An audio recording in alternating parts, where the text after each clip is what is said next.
No, so yeah, work brought me here. So we're working together in a solar company here in Goma in DRC. Hey, buddy. And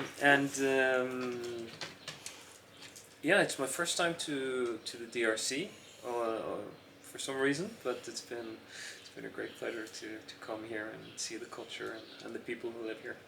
And so it's not your first time in Africa, though. You've lived in other African countries and traveled to other African countries. Correct. Yeah. So started my African journey with the family as a child of 9 years, and then we lived in Namibia. Subsequently lived in Kenya and South Africa for work, and sort of covered the African continent for work. So had the pleasure to sort of visit many of the countries here on the continent. And so, what did you think about Congo and Goma specifically before you came here? Like, what did you expect, and kind of how was Goma different from your expectations? I think I had done quite good sort of expectation management because it was very close to what I did expect. Okay. But my expectations and how I saw it was a place that's kind of like paradise on earth, Garden of Eden, and like just so beautiful. A lot of beautiful hills, lakes, forest, whatnot. But a place that has its challenges with the ongoing sort of security uncertainty, and challenging situation with infrastructure that's varying. Somewhere there's paved roads, somewhere there's not. But yeah, no, it's been good. I think what surprised me very positively is sort of the interaction with the Congolese people and how solution oriented they are. Because it's not necessarily easy life here. Yeah. So it seems like people are just very.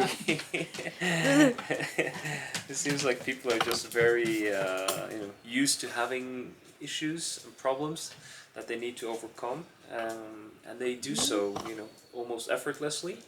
So that's something that I think I'll take home with me, and try to integrate that kind of spirit in my life, and not to get too fussed, or not over dramatizing if you have any sort of issues that are not really material to your life and safety and whatnot. And how was Goma different from the other African cities you've been to? Or was it? I mean, I've been to places similar like this, but it's also, there are other places on the continent that are very different from Goma. It's for example, Cape Town, where I used to live. Where there's high rises, there's only paved roads and whatnot.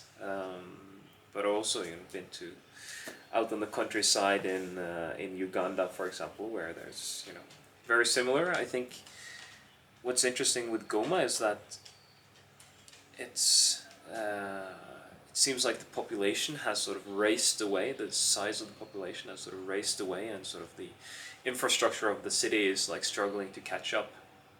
And that's probably because of the influx of internally displaced people. Whereas, from what I understand, the population in Goma is 800,000, but then there's 1.6 million internally displaced people here living in challenging conditions, many of them.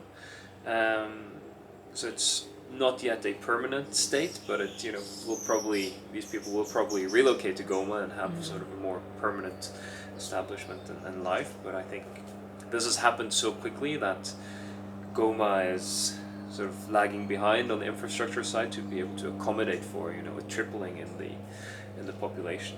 But it's a bustling city. A lot of things going on, people moving around, a lot of motorbikes. Yeah. I think the biggest difference from anywhere else that I've been to is sort of the significant presence of NGOs and various military fractions. It's all been the national military or the UN or some other local sort of government-supported sources. Then just arriving at the airport and sitting, waiting for my luggage, looking outside, it was like, if it wasn't a military car driving by, then it was like an NGO, Doctors Without Borders or something like this. So it seems like these two, the NGOs and the military have a much higher presence here than I've seen anywhere else that I've been. But I haven't really traveled to areas where there has, been this kind of conflicts as we're close to here in Goma. Yeah. And what was that like? What was it like experiencing the security situation here and like being restricted in your movements and things like that? I think being restricted in my movements wasn't new. Just, I think the way of living that I've had in other places where I've lived on the continent is sort of like can move freely for the most part during the day, but then at night, I'll be driving around, and I felt to a certain extent it was the same here. But I think I've never heard before I came here. I've never heard gunshots that have been fired that's not been related to some sort of animal hunt. Yeah. Whereas now these shots that I was hearing, they were shooting for killing other people, which was a new experience for me. It's strange what you get used to,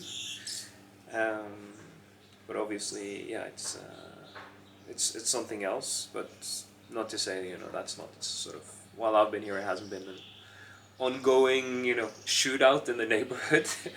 But I've heard shots maybe every other day, and I have no clue if it's been where they are coming from really, but it hasn't been like outside the gate to the property we're in, kind of. So I haven't felt extremely sort of unsafe while I've been here. Okay. And how did you like the food? Food's good. Man, they love beans here. A lot of beans. And Goma sitting at the right next to Lake Kivu, with great access to tilapia. They've really they really make some great grilled tilapia here. So that and fried plantain has been my staple, and I've had really enjoyed the food. So that I can highly recommend. And do you think you'd come back if it weren't for work, or not until the security situation changed? Not until the security situation changed. I think for work I will come back. But Good. A few stints here and there. Like now I've been here for 2 weeks, and that's been great. But me personally, I really enjoy the freedom of being able to move around, being able to enjoy the nature, and if it hadn't been for the security situation, then Goma is a fantastic place to be, with these mountains and trees and forests and whatnot. But given what's important to me in my life, and for my mental health, to be able to to move around freely, I don't think I would consider settling here until these sort of elements that are important to my life are also available here in Goma.